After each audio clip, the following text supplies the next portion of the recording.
Hola, sí, ¿qué tal? Buenas noches. Sí, no, ¿sí se escucha bien? Ya, listo. Entonces, ahora comparto, ahora inicio. Un segundo. Mm,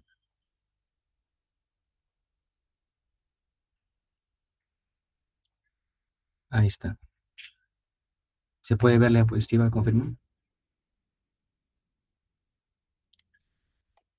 Listo, ya. Bueno, con todo, buenas noches. Primero, una disculpa por la demora. He estado un poco ocupado este día, o muy complicado. Así que vamos a iniciar. Como estaba, tenemos para hoy programamos el tema de microtúbulos y citoplasma. Primero, hablamos sobre citoplasma, ¿no? Recordemos que la célula tiene lo que sería principalmente un núcleo y su membrana celular. Entre ambos hay un líquido celular, que es conocido como histoplasma. Bien, vamos a ver histoplasma, específicamente el líquido, el cual es formado por el citosol. Ahora, acá.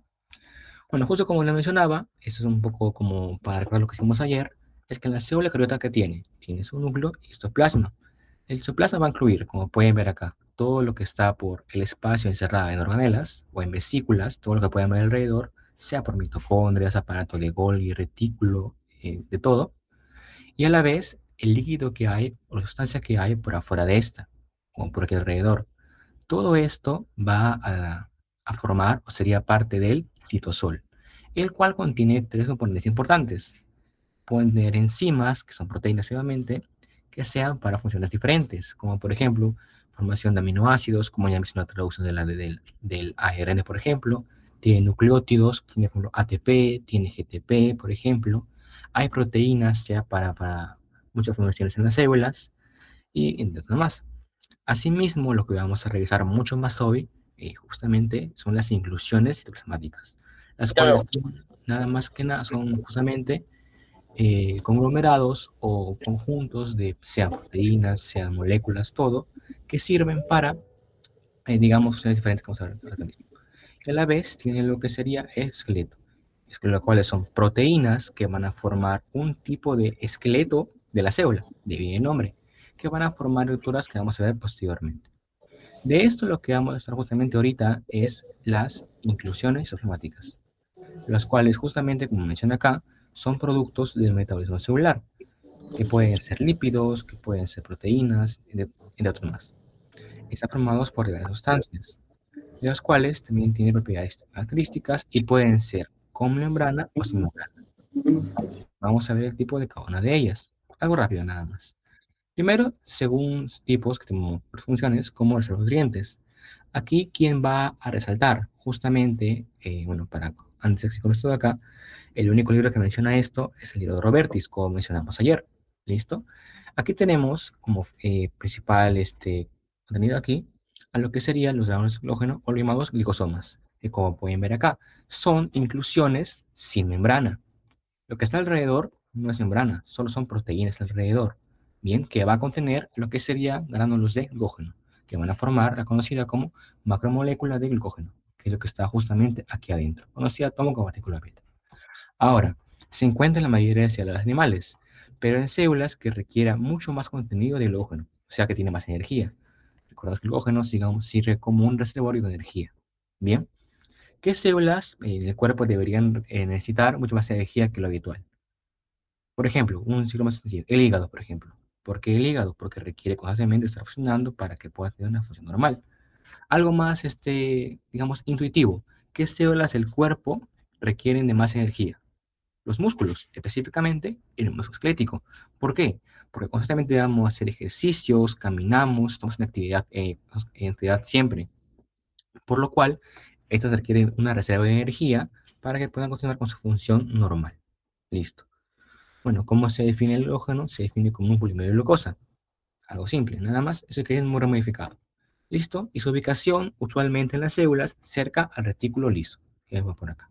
Justamente algo que tienen que ver aquí, justamente que importante que es que estos lábulos se van a tintar mediante la tinción de Paz, de ácido periódico de Schiff. ¿Esto por qué? Bueno, aquí coloqué un poco de lo que sería su fundamento, creo que algo así les preguntaron en su clase práctica.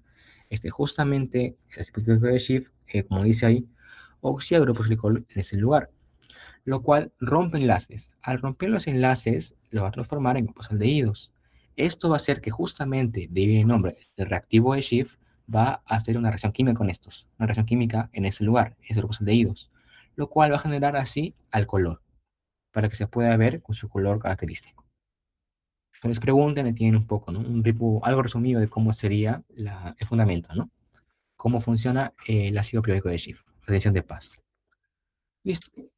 Bueno, esto que se fue por acá, esto que era, creo que es el siguiente. Bueno, aquí tenemos que ver también cómo son inclusiones para lípidos, los cuales son inclusiones negativas, que actúan justamente como fuente de energía. Recordemos que da energía en los carbohidratos, que serían los glúcidos, que vemos acá, y también los lípidos, que sirven más como energía de reserva.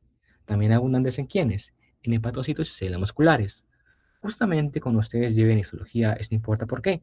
Porque van a ver que las células, digamos, vamos posteriormente a glándulas, tienen tipo de secreciones. Justamente la que está implicada en la secreción de gotas de grasa, como pueden ver acá de lípidos, es secreción apocrina, en esa región. ¿Listo? Una curiosidad importante es que en las glándulas mamarias, estas glándulas lo van a convertir a la grasa en elementos de la leche. Asimismo, aquí hay que hablar sobre lo que serían los adipocitos, los cuales son células que están formadas principalmente por grasa, por acumulaciones de lípidos, los cuales se pueden ver aquí en la muestra. Como pueden ver, aquí hay adipocitos que tienen forma, bueno, lo dicen la literatura que tiene forma circular, pero así tiene forma poligonal, como pueden ver aquí. Tiene una forma poligonal cuando lo ven en el microscopio óptico. Miren para acá, uno, dos, tres lados por acá, ¿no? Listo. Es formado por una gota de grasa muy grande y un núcleo que es excéntrico o alrededor, ¿no? En la zona eh, de alrededor de la célula. Listo. Aquí, bueno, algo como curiosidad, por si acaso no es, digamos, para que se lo queden ni nada, es que según los libros de histología te mencionan que hay tipos de depósitos, tres tipos. Están el blanco, el pardo y el beige. Creo que eso acá lo han visto en pre, pero para recordar, porque recuerden que recordar es volver a vivir. Blanco es los uniloculares, formado por una nota de grasa. Los pardo o multiloculares son múltiples gotas de grasa. Y los beige son adaptables, que tienen como función generar calor. Listo. Lípidos. Ahora continuamos con lo que sería el órgano del pigmento, que tenemos a tres principales: hipofucsina, hemosiderina y melanosomas. Ahora, hipofucsina, justamente el que más conocido, el que más, digamos, simple de ver, es justamente, bueno, se puede ver, como pueden ver, el color aquí de pardo dorado, y es un producto de células que ya están muy viejas, están, digamos, muy mayores, como pueden decirlo, que justamente por la lapidez que tiene la célula, poco a poco, material, digamos, que es de desecho, lípidos que ya no se han usado, se van a ir acumulando a un lado de la célula, formando la llamada hipofucsina por alrededor. Listo. Los cuales son productos desechos que se han quedado dentro de las células, hipofucsina. Digamos, ¿qué es un indicador? Esto indica, como pueden ver acá, un indicador precio de célula. También tenemos a la hemosiderina, los cuales son, como pueden ver, complejos de hierro depositados en varias células. ¿Por qué se forma esto? Bueno, aquí pueden preguntar, ¿qué es esto y por qué se forma? Siempre cuando estudien, vean esto. Vean qué más en lo que están leyendo les pueden preguntar. Aquí, en hemosiderina, ¿qué te preguntan acá? ¿Qué son? Depósitos de hierro. ¿Cómo se forman? Formado por residuos no digeribles de hemoglobina. Así, algo simple. Se pueden teñir en técnicas que detectan hierro, porque son complejos de hierro. Así de simple. Ahora vamos con algo que no es tan simple. Vamos a hablar sobre melanosomas. ¿Los melanosomas qué son? Son considerados orgánulos maduros con alguna de melanina, si tienen membrana. Ahora, estos se van a encontrar en neuronas y también en el epitelio de la retina, asimismo en las células conocidas como melanocitos. Seguro que ustedes ya han visto en su clase práctica sobre los melanosomas, su fundamento y todo eso, pero justamente la célula, digamos así, que va a realizar más a la función de esto son los melanocitos, los cuales son células que en biología se han formado a partir de una estructura llamada como cresta oral. Lo van a ver todavía el próximo ciclo. Bien, estas células en la piel van a formar la llamada, como pueden ver aquí, la unión elanopidérmica. Es decir, un melanocito se va a unir a 36 queratinocitos. Ojo, se considera queratinocito a células de la epidermis, por esa región. ¿Ya? Sea de cada estrato que pueden ver aquí. Recuerden epidermis, estrato basal, espinoso, granuloso, lúcido y córneo. Los melanocitos se van a encontrar en el estrato basal de la epidermis, justamente aquí, en esta región. Bien, esas células van a realizar la llamada conocida como donación pigmentaria. Es un mecanismo justamente que nos han preguntado en biología molecular, nos han preguntado hace unos días en histología, que esta cosa también se han preguntado, así que es importante saberlo. Bien, ¿esto a qué refiere? Es el mecanismo mediante el cual los melanocitos van a donar mediante un corte en los extremos, llamada secreción citocrina, porque se va, digamos, al extremo de cada, o ven acá, tentáculo de eso, como pueden decirlo, tipo de tentáculos, se va a cortar. Aquí se cortan con todo membrana. Pues llama así secreción citocrina. ¿Listo? Mediante el cual dona sus melanosomas, como pueden ver acá, hacia células adyacentes para bloquear la radiación ultravioleta. Que seguro han estudiado, o no, tal vez no se ha estudiado ahora, que los rayos ultravioleta, específicamente los rayos UV tipo B, son los que van a formar dímeros de timina, los cuales son compuestos cancerígenos en lo que van a dar mutaciones en las células y que puede formar cáncer. Por eso es que la melanina importa para qué, porque actúa como un parasol o una sombrilla para que los rayos ultravioletas del sol no hagan daño y no hagan mutaciones en los núcleos de las células, como pueden ver acá. Listo. Ahora, justamente ustedes también en la práctica han hablado, han hecho su fundamento, y es algo que pueden preguntar en el examen práctico. Les pueden preguntar, explicar el mecanismo molecular de la formación de melanina y su función. Un gráfico simple. Recordemos que la melanina se forma a partir de ¿quién? De la tirosina. ¿Específicamente de quién? De la E-tirosina. La enzima llamada tirosinasa es la que va a actuar. La va a convertir en L-dopa, en dopaquinona, y de ahí va a pasar por reacciones que van a formarla, sea afemelanina o aeulanina. Listo. Ahora vamos con algo con un poco más complicado que esto, pero no es para que vuelva. Es sobre esto. Justamente estuve revisando mi compañero en el pasado de biología molecular y vi que acá les preguntaron, siempre lo he expresado acá, explicar el mecanismo mediante el cual se forman los melanosomas. Seguro aquí ustedes habrán rayado, han estudiado un montón. ¿Importa por qué? Porque si bien no pueden venir en el teórico, les pueden preguntar en el práctico. Ahí puede venir, explique, sea cómo se forma la melanina, o les pueden preguntar cómo se forman los melanosomas. Pueden ser ambas preguntas correctas para que combinen aquí. Listo. Así que recuerden estudiar a la par teoría práctica. Pues esto de acá lo coloqué según el informe que hicimos con mi grupo el año pasado y a la vez el artículo que encontré por ahí, es justamente que nos menciona las 4 etapas de la formación de un melanosoma. Se los divido según un nombre que yo le he puesto. Etapa 1, que incluye a la formación de la vesícula, la etapa 2 o stage 2, que es la neutralización del medio, la etapa 3, como pueden ver acá, es la activación de proteínas, y justamente aquí recién se forma la melanina. La etapa 4, que es la exocitosis, es decir, salida de la célula mediante donación pigmentaria. Como un resumen, por si les preguntan en su examen práctico, aquí les hago como resumen para que lo puedan leer o lo pueden investigar después, pero básicamente es esto. Primero se forma ¿qué? Se forma un complejo llamado, no me equivoco, un endosoma multivesicular, algo así era. Ya. Esto se va a formar porque vienen endosomas, sean de Golgi, sean de retículo, a esa región, perdón, de Golgi. Del Golgi vienen aquí, como pueden ver acá, son endosomas de Golgi cubiertos por clatina. Van a juntarse y van a formar una vesícula, un endosoma multivesicular, en el cual también va a dar ¿quién? Una proteína llamada la PML. La PML, dentro de esta, ¿qué va a ocurrir?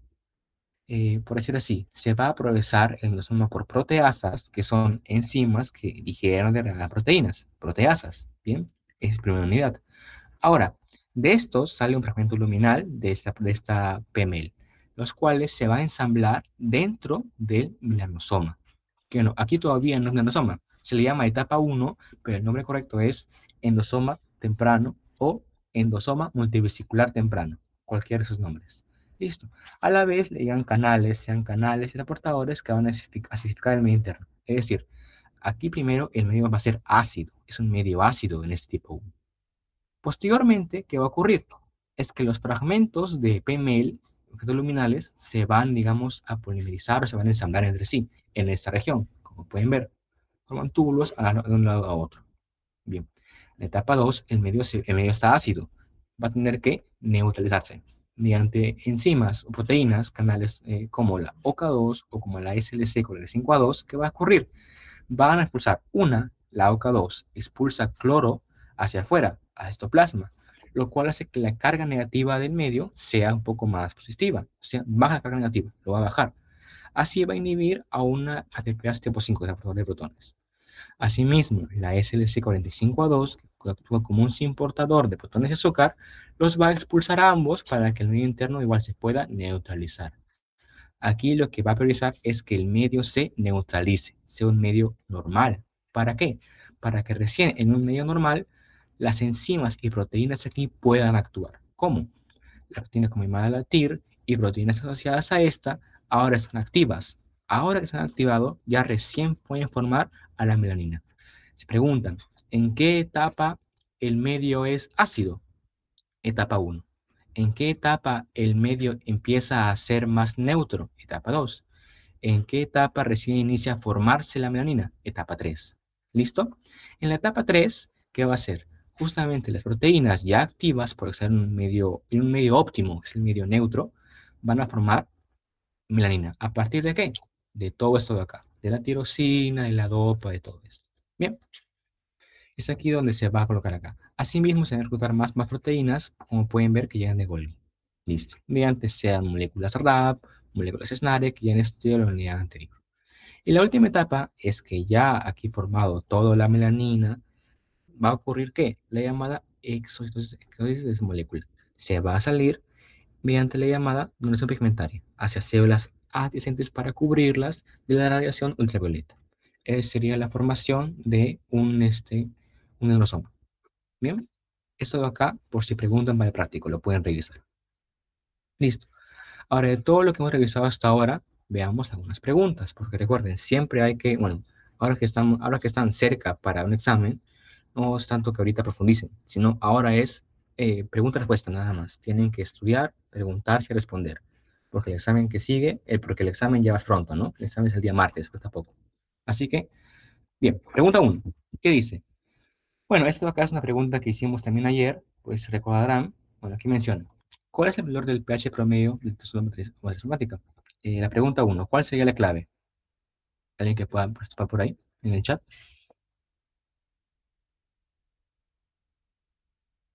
Clave C, correcto. Son preguntas que vienen así, aburridas, datos fríos, a mí no me gustan, pero así preguntan, específicamente por ahí doctores, ¿no? Ustedes sabrán quiénes son. Bueno, pregunta 1, la clave debe ser la C. Ahí está, lo voy a marcar. Con el de acá. Listo, 7,2. Ahí por si pregunta. Pregunta 2. Igual, pregunta de, bueno, ya teoría, ¿no? Volumen de histoplasma que está en el sol. ¿Cuál sería cada clave? La respuesta. A ver, ¿cuál sería su clave de ustedes? Pues les preguntan, así una pregunta un poco aburrida, ¿no? A ver, ¿su clave cuál sería? La clave B, correcto. La clave aquí sería la B. Este sol es justamente aproximadamente el 50% de volumen de todo histoplasma. Listo. Pregunta 3, bueno, que esto acá lleno de aviso, así que de frente, ¿no? Cuando quieren ver en tensión micropía óptica, grados de halógeno, van a usar la tensión de Paz. Rápido, ¿no? Listo, pregunta 4 menciona, ¿cuál de los siguientes componentes es un ejemplo de inclusión somática que puede ser rodeada por una proteína, pero no tiene membrana? Me pregunta un poco, bueno, un poco sencilla, ¿cuál sería la clave de esa pregunta? La pregunta número 4.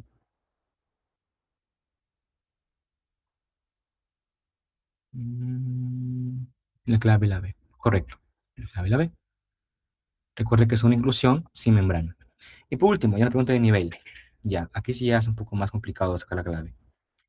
Es una pregunta que si bien tiene que ver con un fundamento, vino a ser una estructura teórica. Acá refiere, cuerpos vesiculares de melanoma 4, es decir, etapa 4, etapa final, que interviene en la formación, ya todo eso es claro. Claves, ¿qué puede echar acá?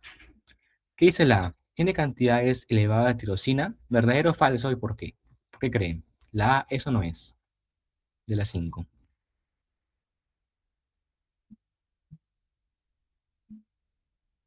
A ver, ¿tienes clave todavía? Pregunta 5.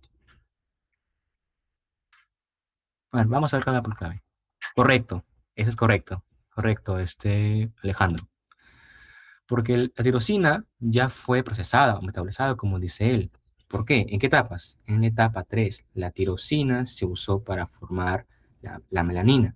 Entonces, en la etapa 4 ya no hay tirosina. ¿Qué es lo que hay? Melanina. Entonces, la A no es. Sencillo. La B, ¿qué dice? Contiene depósitos de fibras y color marrón. Bueno, esta pregunta es acá de fijo, ¿no? Como ya melanina, ya tiene fibras dentro, la práctica sencilla la B. La B sí es. Pero te dice uno o más de una. A ver qué dice la C. Requiere adición reductiva de cisteína para formar melanina. Nada que ver. Lo que hablamos aquí es tirosina, no cisteína. La C no es. La D. Estructuras proteicas de espiral formadas mediante la tirosinasa. Pues aquí no nada tiene que ver. Solo es activación por el medio. Y la E. Actividad enzimática mínima. Dice acá, mínima inactiva. Correcto. ¿Por qué? Porque ya en esta etapa, porque aquí ya todos los mecanismos han sido metabolizados o procesados, por lo cual la clave sí es la B y la I, nada más. Así es como venía antes. Antes le venía así, marcar uno más de una. Bueno, al menos según me acuerdo en mi año, ya no viene así. Solo viene pregunta, una pregunta y una clave, nada más. Porque si fuera así, fuera más complicado. Pero igual ahí por si acaso viene la pregunta. Ahora continuemos con el tema que sigue, con lo que sería microtúbulos. Primero para analizar unas generalidades. Los microtúbulos, como mencionamos, es el esqueleto de la célula. Bien, el celular. Hay tres tipos. Son microtúbulos, microfilamentos o de actina y filamentos intermedios, de los cuales tienen que saber cómo están distribuidos en la célula y qué función cumple cada uno.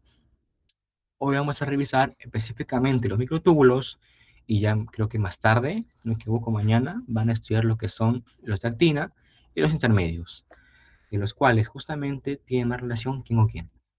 Ambos, tanto los de actina como biotúbulos, tienen más relación entre sí, porque ambos tienen polaridad y tienen moléculas energéticas. Bien, aquí pueden ver cómo está un ejemplo de un hito de Albers, como te dice, cómo se organiza tanto la actina, tanto los biotúbulos y los intermedios en toda la célula, como pueden ver acá.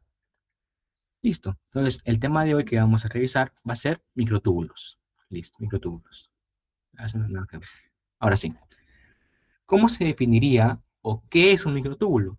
Es una estructura tubular rectilínea y uniforme formada por específicamente 13 protofilamentos con un diámetro de 25 nanómetros. Listo. Grabarse esto de acá de memoria. Son 13 protofilamentos y su diámetro. Listo. Formada por heterodímeros. ¿Por qué heterodímeros? Porque son dímeros proteicos diferentes. Una es tubulina alfa o alfa tubulina, y otra es tubulina beta o beta tubulina. Listo. Como son diferentes, se llaman heterodímeros. Listo. Ahora, cada monómero tiene un peso molecular de 55 kilodalton. Según Albert, se dice que tiene entre 445 a 450 aminoácidos. Sin embargo, pues, se ha revisado que dice 500. Así que si les preguntan ahí en su examen, póngale 500, porque así dicen las diapositivas. Los doctores sacan preguntas de las diapos. Bien, ambas están ligados a GTP. La GTP de atugonina alfa no se va a realizar, es que la beta sí. ¿Esto a qué refiere? Ahora lo vamos a ver. Bueno, primero, clasificación. Eso de acá importa, ¿por qué? Porque ese tema de acá lo vamos a revisar también en la cuarta unidad, en la unidad que le sigue. Los tipos de microtúbulos según su localización o ubicación son cuatro: citoplasmáticos, mitóticos, ciliares y centriolares. Bien, de los cuales lo que vamos a revisar ahora, ¿quiénes son? Citoplasmáticos, los ciliares, centriolares. Los de acá no. ¿Por qué los de acá no? Porque los de acá tienen que ver todavía para la cuarta unidad, cuando vean mitosis y meiosis. Un adelanto: ¿qué estructura de la célula está formada por microtúbulos mitóticos? Específicamente, ¿quién? El conocido como uso mitótico. Bien, eso lo va a formar y sirve para la división celular. Lo van a ver todavía en otra unidad. Ya, así que recuerden, quien sea, no sé quién será, pero el que les dicte el tema del ciclo celular va a tener que hablar sobre esto. Bien, ahora, cuando hablábamos de heterodímeros, que formado por alfa y beta tubulina, es que ambos se unen a GTP. Sin embargo, el del alfa se mantiene unido, no se va a hidrolizar, mientras que la beta cambie GTP a GDP. Puede cambiar. Listo. ¿Por qué? ¿Por qué ocurre esto? Ocurre porque justamente, lo vamos a ver por acá después, tiene que ver con la dinámica que tiene estos tipos de, ese tipo de esqueleto. Bien. Así que, bueno, como dato que menciona Albert, por si por ahí mencionan, porque, bueno, antes una recomendación. Doctores que siempre sacan preguntas de Albert son la doctora Maricruz y la doctora Mezquita. En los temas de ellas, siempre revisen Albert. Si el doctor Leia, por ejemplo, solo diapos. Toda Elena, igual. ¿Listo? Así como dato. Ahora, como menciona Albert, justamente igual, como el tema es el de la doctora Mezquita, en caso de preguntarles, es que una mutación en la tubulina beta va a causar una pérdida de función del vehículo motor. ¿Listo? Eso ocurre. Aquí pueden ver justamente cómo se forma un microtúbulo por 13 protofilamentos de alfa y beta tubulina. Como pueden ver acá, heterodímeros. Y ambos se unen aquí a GTP. Vamos a GTP. Listo. Siguiente. Ahora acá. Los protofilamentos también no solo están unidos porque sí, van a formar entre ellos contactos laterales. Es decir, digamos, por ejemplo, tenemos acá una alfa, bueno, al revés, ya, no importa, sí, bonito. Alfa beta, alfa beta, alfa beta, bueno, creo que lo hago mejor al revés, sí, creo que lo hago al revés, no importa. Alfa beta, ahí está, seguidos. Al lado que va a haber otro igualito, alfa beta, alfa beta, alfa beta, y así continúa siempre, alfa beta. Ahí está, siempre. Y así van a haber 13 de ellos, ¿listo? Alrededor. Entre todos ellos de ahí no están, digamos, solos o pegados, nada más.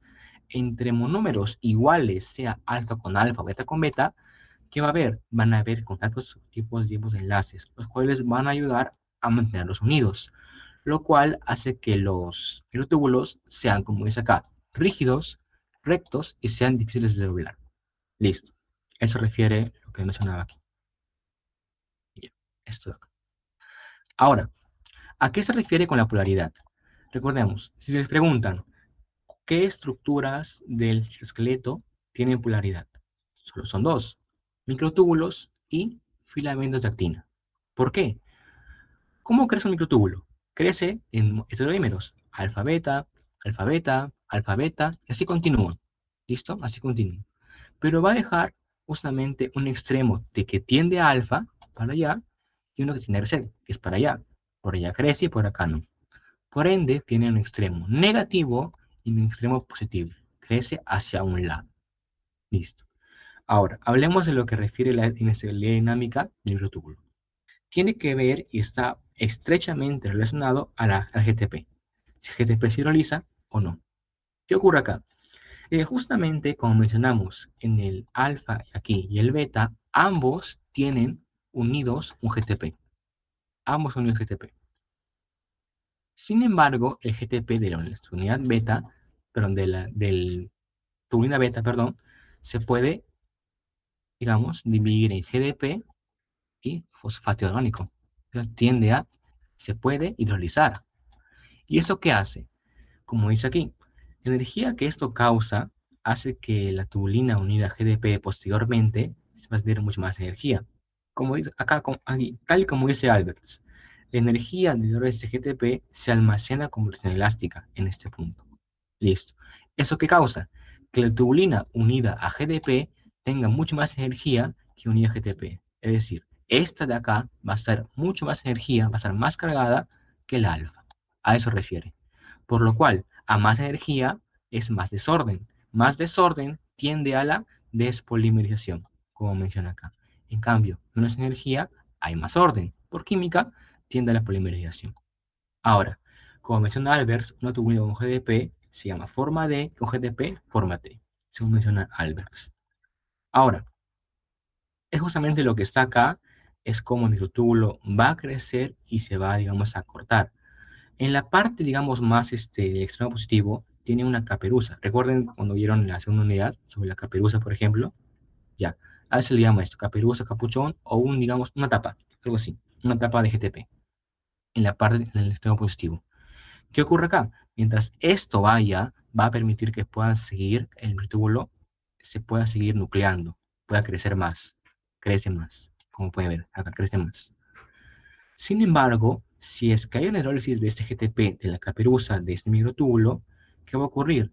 Todo ese GDP con GDP tiende a despolimerizarse, es decir, tiende a salirse.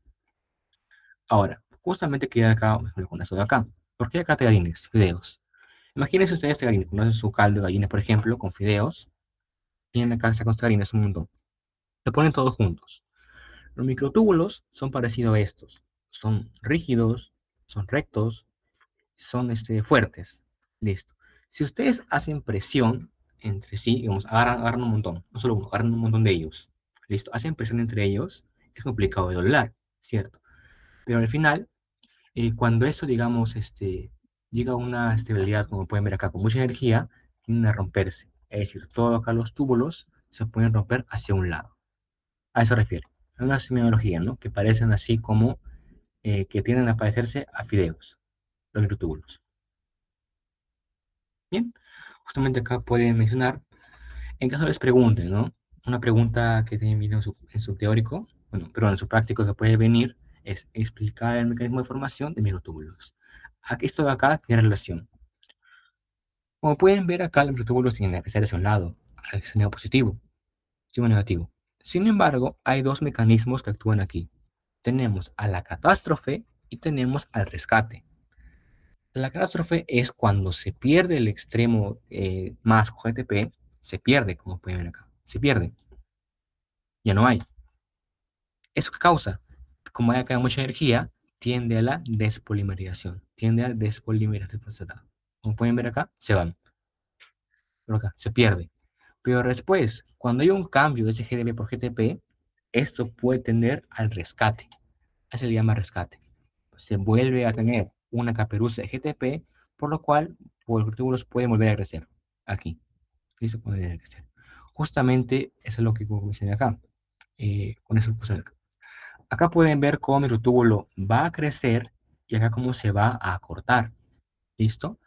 En el acortamiento, ¿qué es lo que ocurre? No ocurre que se va primero la fila de acá, luego se va la fila de acá, luego la de acá. No, eso no ocurre.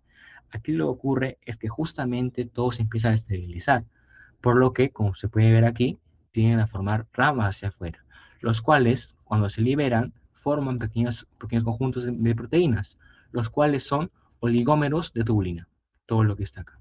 Si les preguntan, ¿qué se puede evidenciar cuando hay una catástrofe? Se puede evidenciar oligómeros de tubulina. Listo. Ahora, esto los cambia directamente de los procesos autores sobre los fármacos que actúan. Ustedes estudian en sí cuatro fármacos que van a actuar en los microtúbulos: la colchicina, la vinblastina o vincristina, el taxol y el locodazol. La colchicina, que ustedes lo que ya creo que ya han estudiado en su... Me parece que tienen un fundamento sobre esto, o no, no recuerdo muy bien. Pero me acuerdo que cuando hablamos de célula celular en cuarta unidad, esto de acá lo van a volver a ver. Porque justamente la colchicina que hace se une, como pueden ver acá, la tubulina. ¿Para qué? Para inhibir la polimerización, bloqueando así la mutación, como pueden ver acá. Si esto bloquea la formación y polimerización de microtúbulos, no se va a formar el uso. Si no hay uso, no hay división celular. Listo, se bloquea la división celular. Otra cosa, tenemos aquí a la vinblastina o vincristina. Eso de acá está en el libro, en Cooper. Esto acá lo dice Cooper. Refiere que se van a unir a los extremos de afinidad en los positivos, como por aquí, al extremo más, en microtúbulos, para inhibirla, para que se pueda, digamos, no hay una polimerización. Luego tenemos al llamado Taxol. El Taxol, bueno, esto acá no van a preguntar de dónde viene, ¿no? No van a ir que el Taxol viene de este alcaloide del Pacífico, esto acá no va a venir, así que eso acá no lo graben, es imposible que venga. ¿Listo? Así que el Taxol, ¿qué va a hacer? Se une a microtúbulos y los estabiliza. Si estabiliza, ¿qué va a tender a hacer? Tiende a que se pueda más polimerizar todo. Tiende a que todo se pueda polimerizar. Listo. Pero a la vez, mucha polimerización hace que no se forme un correcto uso de celular, por lo cual tiende a detenerla. Asimismo, si les preguntan cuál se usa en tratamiento de cáncer, por ejemplo, de mama pulmón o de ovario, perdón, es el Taxol. Lo pueden ver acá el Taxol. Listo. Y luego tenemos por último al locodazol. El locodazol es un fármaco también que se une a la turbina beta específicamente para la despolimerización. Listo. 4. Colchicina, vinblastina o vincristina, Taxol y no Codazol. Los cuatro tienen que aprenderlos correctamente. Listo. Ahora vamos con lo que sería recién el ensamblaje de microtúbulos. Justamente, si ustedes les vienen, no preguntan, por ejemplo, les preguntan en examen teórico práctico, sea lo que sea, explícame el mecanismo de formación de microtúbulos. Ustedes no pueden colocar solo, ya, ¿qué ocurre? Que Caperuza GTP, catástrofe, rescate, nada más. No, tienen que irse desde el complejo que lo va a formar a todo esto, desde el complejo que lo forma, cómo se forma y después cómo se destruye y cómo se recupera. Es decir, todo lo que puedan colocar ahí. Todo tiene que ir en su examen práctico. Bien. ¿Cómo se da el ensamblaje de microtúbulos? Tiene que ver con la nucleación. Nucleación no tiene que ver con núcleo, tiene que ver como poco a poco estructuras proteicas se van a nuclear o oligomerizar. Así. En la nucleación no actúa ni la alfa ni la tubulina. O sea, la alfa y beta tubulina solo son piezas que se van a ensamblar, nada más. Pero esta nucleación requiere de otros factores, otras proteínas, de los cuales la más importante y la fundamental es la gamma tubulina. La gamma tubulina tiene como función la nucleación de microtúbulos, ¿ya? De microtúbulos. ¿Esto cómo lo hace? Hablemos de lo que es el mTOC. El MTOC, el mTOC, o conocido como centro, aquí lo pueden ver, bueno, es en inglés, ¿no? Centro organizador microtúbulos, el mTOC. El mTOC tiene una cantidad muy elevada de gamatubulina. Bien, la gamatubulina aquí se va a asociar en parejas, es decir, de dos en dos, esa gamatubulina, ¿ya? Como pueden ver acá, se asocia en parejas, de dos en dos, no actúa sola, junto con proteínas accesorias. ¿Qué va a hacer? Va a formar al complejo pequeño de gamatubulina, el gamma tus C, o TUSC o TUSC, como quieran decirlo, ¿ya? Este complejo gamma tus C. Posteriormente, de estas 7 copias iguales van a juntarse alrededor, formando un anillo. Es decir, si acá son en parejas, tiene 2 gamatubulina, 7 copias, serían 14. ¿Pero por qué 14? Si hablamos que los microtúbulos se forman por 13 protofilamentos, es porque justamente el primero y el último, como pueden ver acá, se van a superponer. Hay una superposición en la forma de espiral que toma. Por ende, solo va a formar a 13 protofilamentos este Gamma-Turk, perdón. Justamente, como mencionan acá, cuando ya se forma todo este complejo, es a lo que se llama recién el complejo Gamma-Turc o Gamma-Turk, que es el complejo anular de gamatulina. Bueno, ¿por qué R? Bueno, R es ring de anillo. Ahí viene, ¿no? Bueno, aquí está, aquí está. Mm, Ahí está. Complejo anular, R es de anillo, tubulina. Listo. Ahora, algunos datos que menciona Albert, que justamente en nuestro equivalente o el equivalente a un mTOC en las células, ¿quién es? Es el centrosoma. El centrosoma es una organela que está formado por aproximadamente 50 gamma-turc o gamma-turc. Por ende, es el principal lugar donde se van a nuclear o formar microtúbulos. Digo principal y no único. ¿Por qué? Porque como se ha investigado, hay varios complejos gamma-turc o gamma-turc por toda la célula, disueltos o dispersos en el citoplasma, lo cual puede nuclear microtúbulos. Por ende, el centrosoma no es el único lugar donde se puede formar, pero sí el principal. ¿Por qué el principal? Porque tiene cantidades muy elevadas de gamma-turc. Listo. Y como dato, acá menciona, los microtúbulos tienden, perdón, a tener extremos negativos dentro de las células con y sin núcleo. Justamente mencionaba Albert que células sin núcleo, los microtúbulos tendrían que en la parte más interna está el extremo negativo y en la parte más externa el extremo positivo. Justamente así. Sean células nucleadas o nucleadas, los microtúbulos siempre tendrán el extremo negativo hacia adentro y el positivo hacia afuera. Listo. Datos de Albert. Es un libro. Listo. ¿Cuál es el equivalente? Si les preguntan, ¿cómo se llama el mTOC en nuestro cuerpo? Una pregunta un poco simple. Bueno, es simple, pero te puede confundir. ¿El mTOC es el centrosoma o el centriolo?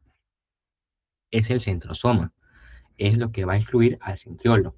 Bien. Definición. ¿Qué es centrosoma? Centrosoma es una organela, un orgánulo amembranoso, sin membrana. que está ubicado cerca al núcleo celular, al núcleo de la célula. Es el principal centro organizador de microtúbulos en animales. Digo principal y no único. ¿Listo? Recuerden esto, es el principal, pero no es el único. Está formado por ¿quiénes? Por un par de centriolos y por material pericentriolar, lo cual va justamente en ese material se encuentra recién la gama tubulina. Asimismo, tiene proteínas como la centrina, que sirve para la duplicación del centriolo en fase S. Tenemos a la perdón, en fase G1, perdón, fase G1. Tenemos a la pericentrina. Tenemos material adyacente a esta. Listo. Y también, ¿qué es el centriolo? El centriolo es un órgano cilíndrico formado por ¿qué? Por microtúbulos, como pueden ver acá. Microtúbulos. Son unidades básicas de 9 grupos, como pueden ver acá, entre microtúbulos cada uno. Centrioides ABC, unidos entre sí. Tiene una forma de 9 más 0, como pueden ver acá. 9 por 3 más 0, alrededor. Bien, esto de acá. Ya. Ahora, el centriolo, es decir, tiene una formación en la célula. No está, digamos, porque sí. ¿Cómo es la formación del centriolo? ¿Cómo es su formación? Recordemos que justamente cuando hay un celular, ya ustedes han visto en pre, que todo lo que está en la célula se va a dividir. Se divide el ADN, se divide los Golgi, las mitocondrias, todo se divide para que ambas células hijas tengan lo mismo. Bien, aunque bueno, esto ocurre siempre en células ya del adulto, ¿no? Van a estudiar todavía en cuarta unidad como adelanto que esto no ocurre siempre, y lo menciona Robertis, también lo menciona, que justamente en el desarrollo embrionario no todas las células tienen lo mismo, ¿listo? Eso lo van a ver posteriormente, por los llamados, no me equivoco, determinantes climáticos, ¿ya? Lo van a ver todavía después, pero bueno. Justamente acá vamos a hablar sobre lo que sería la formación del centriolo. ¿Cómo se forma este? Tiene primero, por un desarrollo de placa basal, formada material denso. Es decir, eh, ¿cómo se puede decir? En la parte, digamos, más interior de esta formación del centriolo, formar la llamada placa basal, que es simplemente material denso formado por proteínas. Luego se va a formar radios de la rueda de carro, se le llama así alrededor, se le llama rueda de carro lo que está por alrededor del centriolo. Rueda de carro, la placa basal. Luego se van a formar, lo que pueden ver acá, los 9 tripletes de microtúbulos alrededor. Primero llegan los A, luego llegan los B, y luego llegan los C. Y se forma así al centriolo, en su forma de 9 por 3 más 0, nada más. Como pueden ver acá, si les preguntan en qué fase del virus celular, en caso venga, ojalá que no venga, se divide el centriolo. En la fase, como pueden ver acá, fase S. Listo. Y aquí, aquí pueden ver justamente cómo se puede nuclear a partir del microtúbulo, otro microtúbulo y el centriolo. Como el centriolo es donde son estructuras formadas por microtúbulos, acá entre ambas se puede unir por proteínas llamadas como la osmina. La osmina se une al complejo gamma-turc, como pueden ver acá, para unir así dos lugares, dos juntos. Así, dando la impresión que un microtúbulo nace de otro. Sin embargo, es porque la osmina lo trajo a que estén aquí juntos para que se pueda formar otro cercano a este. Listo. Ahora, los microtúbulos no actúan solos. O sea, si solo habría, digamos, si en la célula solo ocurriera, a ver, vamos por acá, solo ocurriera esto sin ayuda de más proteínas, sería todo un problema. Porque si hay una, digamos, todo se pierde de golpe la GTP de la tubulina beta, todo se despolimeriza y todo, digamos, se destruye la célula muere, por ejemplo. Entonces, para eso hay proteínas también que van a ayudar a su función, ¿listo? Los cuales son un montón. Albert se menciona las principales que hay. Tenemos primero proteínas como la estatmina, o también llamada como OP18, la cual ¿qué hace? Aquí la pueden ver. Estatmina o OP18 se va a unir o va a secuestrar, como dice ahí, va a secuestrar dos heterodímeros de alfa beta, alfa beta, ¿ya? Dos de ellos.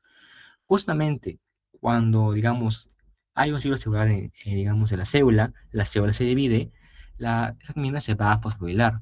Cuando se fosforila, va a liberar a los heterodímeros de tubulina para que puedan ayudar a formar el uso mitótico. Bien, tenemos también por aquí a la quinesina 13, que como pueden ver acá, un poco por acá, ahí está, es una proteína que va a inducir la catástrofe y ensamblaje de los microtúbulos. Como pueden ver acá, se une al extremo más para quitarlas y así tender a la despolimerización. Tenemos también las proteínas MASTIP. MASTIP en sí son varias proteínas, ya son varios tipos de proteínas son proteínas que se unen al extremo positivo, así se les llama, ¿listo? De las cuales un ejemplo de estas, bueno, como menciona acá Albert, es que se van a asociar los extremos más y permite su unión con otras estructuras de la célula. También tenemos la proteína conocida como la XMAP215, la cual va a estabilizar, como pueden ver acá, extremos más. Y más estable, ¿qué refiere? Si hay más estabilidad, habrá más nucleación. Va a acelerar el ensamblaje de microtúbulos. Tenemos también las MAP, que también son en sí muchas proteínas, y son proteínas. MAP, ¿qué son? MAP son proteínas asociadas a microtúbulos, que tienen como función su estabilización, como pueden ver acá. Se unen ellas para estabilizarlas, para impedir que haya una catástrofe o daño. Luego siguen proteínas que van a unirlas a otros filamentos. Tenemos a las Tau, a las PAP2 y la plectina. Justamente mencionamos aquí a las Tau y las PAP, ¿por qué? Es porque ambos van a unir justamente acá microtúbulos con microtúbulos, pero de formas diferentes. Es decir, acá lo pueden ver. Ahí está. Y ahí está. Aquí pueden ver, por ejemplo, cómo se ve una célula con una sobreexpresión de MAP2 y otra con mucho tau. Es decir, la MAP2 va a formar microtúbulos juntos, pero más separados y espaciados, mientras que las tau, todos más juntos. Aquí lo pueden ver. ¿Listo? Bueno, aquí pueden ver también cómo funciona la cisquina 13 también, tiende a despolimerizar a los microtúbulos en esta región. Y también cómo actúa la menos 15, cómo se une a esta para estabilizarlas. Listo. Tenemos también, acá no la mencioné, a la proteína catanina. La catanina viene del nombre japonés katana. ¿Qué es una katana? Es una espada, un tipo de espada, por ejemplo, que va, como dice, cortar microtúbulos, como pueden ver acá.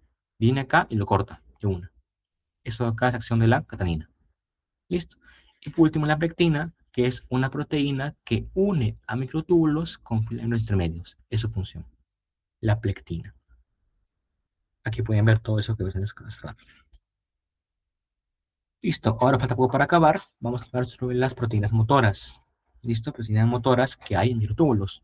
Esto acá es más que nada son datos que para examen, más que nada, ¿no? Ya ahorita mismo el tiempo de volar o el tiempo de investigar más terminó. Ahora estudien lo que vendrá a examen. Listo, tienen que remontar. Así que hablemos sobre proteínas motoras, sea kinesina y dineína. ¿Qué es la kinesina? Como mencionamos ayer, la kinesina es una proteína motora que va a desplazar vesículas organelas hacia extremos positivos. La kinesina va a hacer el transporte anterorado.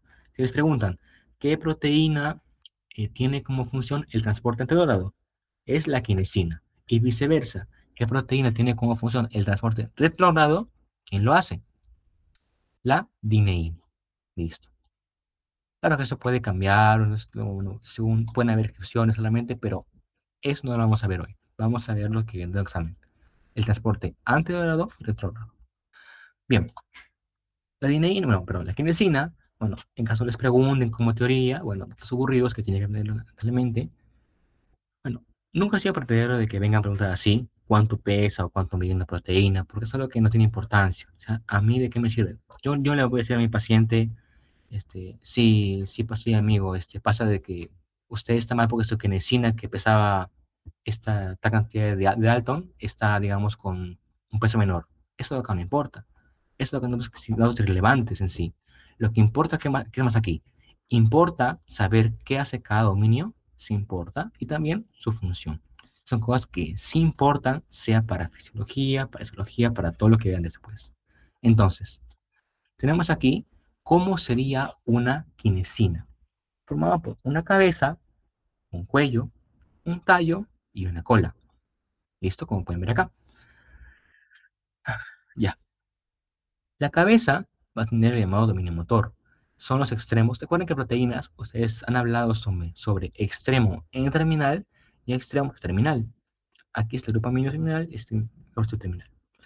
En la cabeza, tiene formada por las cadenas pesadas, tienen forma globular y es el lugar en donde se va a unir a los túbulos, como pueden ver acá. En movimiento actúan como pies. Por eso es que ellos tienen dominio motor, porque aquí es donde se va a realizar la hidrólisis del ATP para el movimiento de las vesículas como un movimiento antirrotado hacia el extremo positivo. Luego tenemos al cuello, que es solo una unión entre ambos, nada más. Tenemos aquí al tallo. El tallo, el cual es formado por una hélice enrollada, o como lo dice en inglés, según ustedes ya han leído mucho, el tipo de estructura coiled coil. Es una hélice enrollada o super enrollada. ¿Listo? De dos cadenas pesadas entre sí, entre ambas. Esto le va a dar longitud y flexibilidad a la quinesina. Luego tenemos a la cola. La cola, aquí está formada por lo que faltaba en las cadenas pesadas, y aquí, exclusivamente aquí, se encuentran las cadenas ligeras, como pueden ver aquí ambas. Pueden ver aquí ambas. Esta cola tiene el extremo terminal de la proteína y se va a unir a las cadenas ligeras, como pueden ver aquí, y es justamente aquí donde llegan las vesículas para el transporte. Las quinesinas son una familia de proteínas que tienen funciones parecidas y que tienen su dominio motor justamente en esta región. La que estudia mucho más es la quinesina 1, por ejemplo. También hablamos de la quinesina 13, que tiene como función, como vimos acá, ¿cuál es? La catástrofe de microtúbulos, a diferencia de la 1, que tiene como función el transporte. Listo. Ahora, ¿cómo es el mecanismo o cómo es que actúa el transporte anterogrado? Esto de acá tienen que revisarlo bien. Esto justamente acá lo menciona Alberts. Acá, lo mencionaba acá. ¿Cómo actúa esto? Aquí tienes acá las cabezas de la quinesina, el cuello, la hélice enrollada del cuerpo y por arriba, ¿quién estaría? La vesícula. Imagínense por acá, que por acá, imagínense que por acá está la vesícula. Por aquí, la voy a transportar. ¿Listo? Cadenas ligeras, justo de acá. Listo. ¿Qué ocurre? En ambas cabezas de las cadenas pesadas de la quinesina, tiene unidos, se puede unir, bueno, tiene acá el dominio motor. Son los llamados pies de esta proteína. Una está la unidad ATP y otra, digamos así, ADP. ¿Por qué ADP? Porque justamente, ¿cómo es que se va a impulsar? O cómo el ATP, ya, primera unidad, ¿cómo el ATP genera energía? Mediante la rotura de un enlace. Se rompe un enlace a fosfato, libera energía. Entonces se va a hacer la hidrólisis del ATP. Se divide, libera ADP y fosfato. ¿Eso qué hace? Eso hace que tienda esto a ser un cambio conformacional, tienda a todo moverlo. Así es como esta va a avanzar, o sea, tiende a irse hacia este lado, tiende a avanzar. Y a la vez, en lo que esta cadena pesada avanza, en la que esta cabeza avanza, la otra va a ser un cambio de ATP, digo, perdón, de ADP por ATP. Va a haber un cambio entre estas, ¿listo? Tiende a cambiar ahí. ATP, bueno, ADP por ATP, ¿listo? Y luego vuelve a estar así como era antes. Atrás habría ATP, adelante habría ADP. En en estas proteínas. Listo. Cabe resaltar aquí que justamente esta quinesina unida a ADP tiene una unión débil. Es decir, la ADP está unida débilmente al miotubulo. Es que la ATP está muy más fuerte. Listo. Eso sería como resumen. Igual les pueden preguntar, sea el teórico o el práctico. Si bien el práctico que quieren dibujar, les recomiendo que dibujen esto de acá tal y como está. Como consejo, para el examen práctico, lleven lapicero azul, lapicero rojo, verde y negro. Si llevan colores, es muy posible que este examen no lo cambie. ¿Listo? Por el tiempo. Ahora, veamos lo que son la dineína. ¿Qué es la dineína? Es la otra proteína motora que tiene digamos, en esta región, ¿no? La dineína, para que pueda funcionar, bueno, la dineína, justamente la que va a trabajar acá, hay dos tipos de dineína. Tenemos la dineína citoplasmática y la dineína axonemal, o algo así era, axonemal o ciliar, ¿ya? Primero sobre las dineínas, ¿no? Hay dos tipos de dineínas. La que más actúa, digamos, en esta parte, o la más principal, es la dineína 1, por ejemplo, ¿ya? La dineína 1 y dineína 2. Algo por ahí era. Entonces, la dineína es para el transporte, pero no actúa solo por su cuenta. A diferencia de la quinesina, que sí puede actuar sola, la dineína no. Requiere de un complejo proteico que le pueda ayudar a su funcionamiento. Aquí es donde entra ¿quién? La dinactina. La dinactina es un filamento corto parecido a la actina, formado por ARP1. Como han visto ayer y como verán después, la, la actina tiene como proteína accesoria para que se pueda formar más actina, la ARP23. Si lo han visto, lo verán después, no sé. Pero justamente la dinactina, como es parecido a la actina, la proteína se le llama ARP1. ¿Listo? Ahora, como dato, si hay una falla en el transporte de vesículas, sea por quinesina o sea por dineína, va a causar enfermedades neurológicas. ¿Por qué? Justamente aquí hablamos de lo que sería la proteína LIS1. Proteína LIS1 que tiene que ver con las dineínas, una proteína que tiene que ver con las dineínas. ¿Qué ocurre? Si esta proteína tiene como función mover el núcleo de las células, al mover el núcleo de las células va a promover que las células se muevan, tiende a hacer una correcta migración celular. Sin embargo, si esa proteína, la LIS1, está fallando, la adenina no podrá, digamos, actuar correctamente, tendiendo a que las células no migren, lo que puede causar una enfermedad, enfermedades en el cerebro, ¿no? Enfermedades neuronales. ¿Listo? Ahora, eh, ya, ¿cómo está acá? ¿Cuál sería la estructura? Bueno, creo que ahora repetí. La estructura de la que sería la dineína. Aquí tendríamos, aquí está, ya, aquí se puede ver. Una dineína, en nuestra cosa que de Albert Última Edición, que está en inglés, tendría acá, como pueden ver, aquí esta cosa sería todo, digamos, en una sola hebra, y aquí estaría ya enrollada, todo eso. Tiene un dominio de la cola, que tiene que ver con su dimerización, o el dominio de unión. Tiene los dominios ATP-ASA, que están aquí, que sería el dominio motor, y tiene acá un tipo de tallo. El acá, sería un tipo de tallo, la stalk. Sí, ese es un tallo, creo. ¿Ya? Creo que era un tallo cola, algo así, tallo cola. Listo. Justamente el ATP, según el dominio motor de esta, aquí para que pueda funcionar. Pero para que funcione tiene que actuar junto con quién? Junto con la dineína, pero con la dinactina. La dinactina, que tiene formada rayas aquí, al menos de ARP1, como pueden ver acá, parecido a la actina, permiten que se pueda unir a vesículas mediante una proteína adaptadora, para que pueda hacer el transporte retrógrado. Recuerden que la dineína, el transporte retrógrado, y la kinesina, el transporte anterogrado. ¿Listo? Un poco más para acabar. Ya. Vamos por último a la parte final del tema, lo cual habla sobre células de flagelos, es decir, elementos móviles de las células. Ya. A ver. Primero, ¿qué se considera cilio o flagelo? Se le considera como estructuras celulares que tienen hacia el exterior que contienen microtúbulos y sirven, sea para movimiento, para diferentes. Hay dos tipos, los cilios y flagelos. ¿Cuáles son más largos? Los flagelos. Por ejemplo, ¿qué células del cuerpo contienen flagelos? Por ejemplo, solo contienen los espermatozoides, nada más. Y los cilios son las más conocidas, las células del tracto, digamos, respiratorio, ¿ya? Tienen cilios. ¿Qué permiten qué? Permiten que, por ejemplo, barrer el moco, barrer bacterias, ¿ya? Eso es muy claro. Como cantidad, los cilios son muy abundantes, pero el flagelo tienen entre 1 a 8 según las células. ¿Listo? El movimiento es coordinado, como remar, y el flagelo es como un tipo de látigo. ¿Listo? Como un látigo. Y como función, bueno, que ya lo mencioné, el cilo tiene como función mover sustancias, limpiar el moco, y el flagelo tiene como función desplazar a la célula. ¿Listo?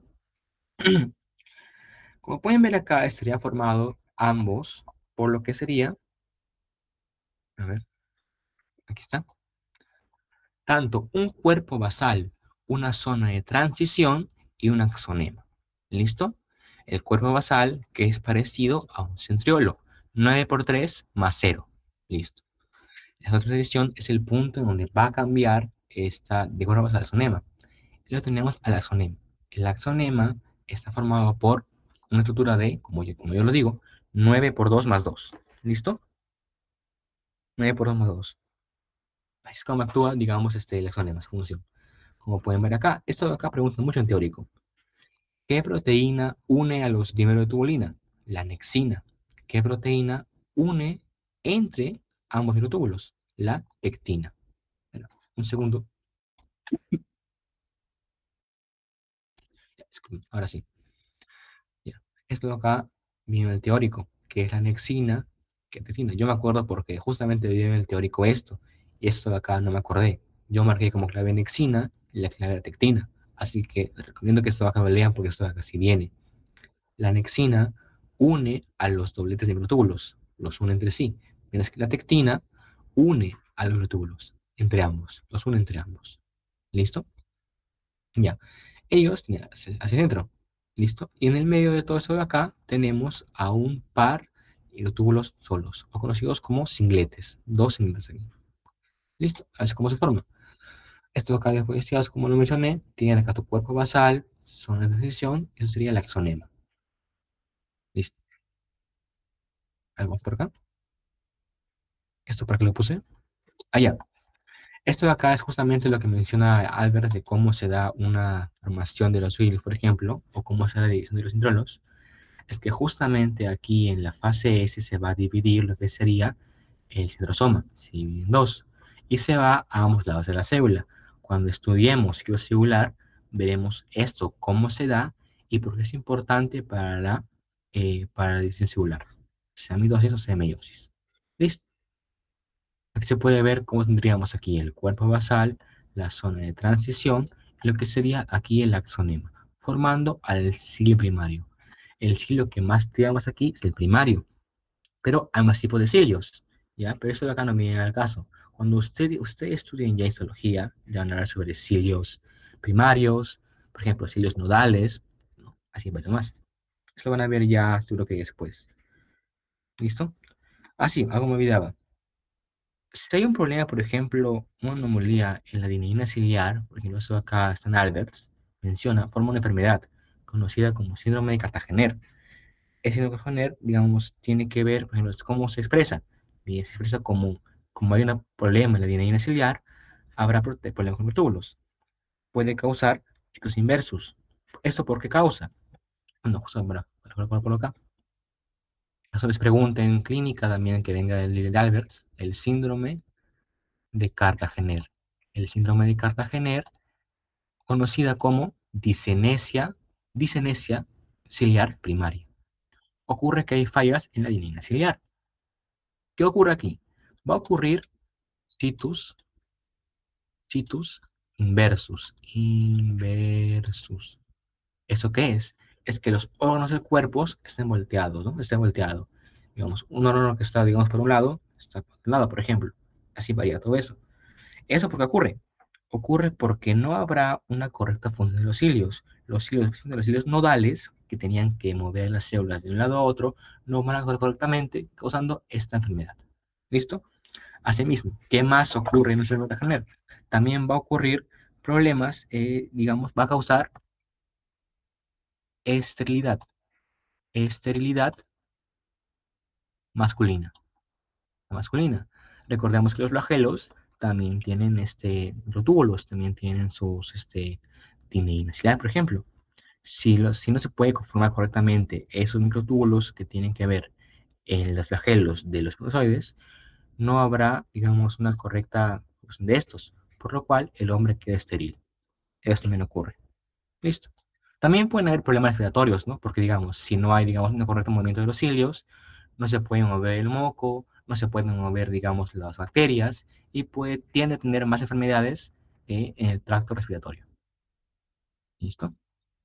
Y también, para esta parte de acá, eso, esto de acá. Tenemos aquí a la conocida como dineína ciliar. Listo. Esta dineína ciliar, ¿cómo es que actúa su movimiento?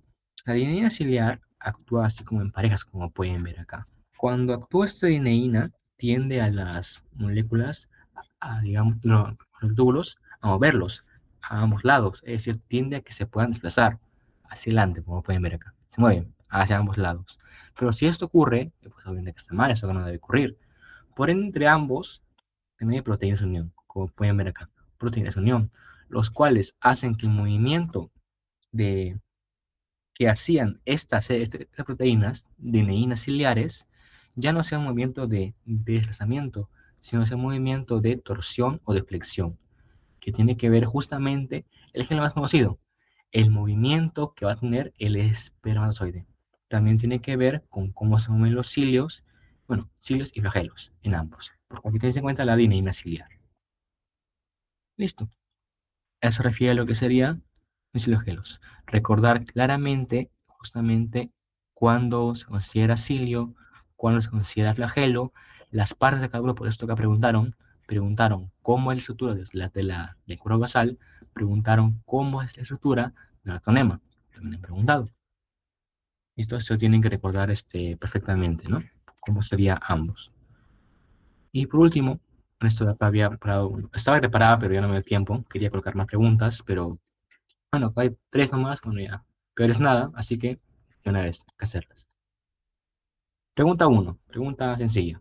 Te menciona, ¿cuál es el diámetro externo uniforme de un microtúbulo y por cuántos protofilamentos está construido? Sencillo, el diámetro de cada microtúbulo tiene un tamaño de 25 nanómetros, formado por estos elementos. ¿Por qué son 13 y por qué no 14? ¿Por qué no 14? Recordemos al complejo gamma-turco, el gamma-turco, formado por, formado por 7 gamma-tusk, gamma-tusk, listo. ¿Qué ocurría? ¿Se acuerdan? Tiene forma de espiral, en donde el primero y el último están superpuestos. Por ende, solo va a formar a 13 nomás, 13 de ellos. Ahí ocurre. De cada pregunta salen unas preguntas. ¿Listo? Pregunta 2. Te menciona, respecto a los heterodímeros que forman el microtúbulo, ¿qué ocurre con el GTP unido a la tubulina alfa? Sencillo. ¿Qué ocurre ahí? Tubulina alfa. A, B, C o D. La clave, como dicen ahí, la clave es la C. Correcto.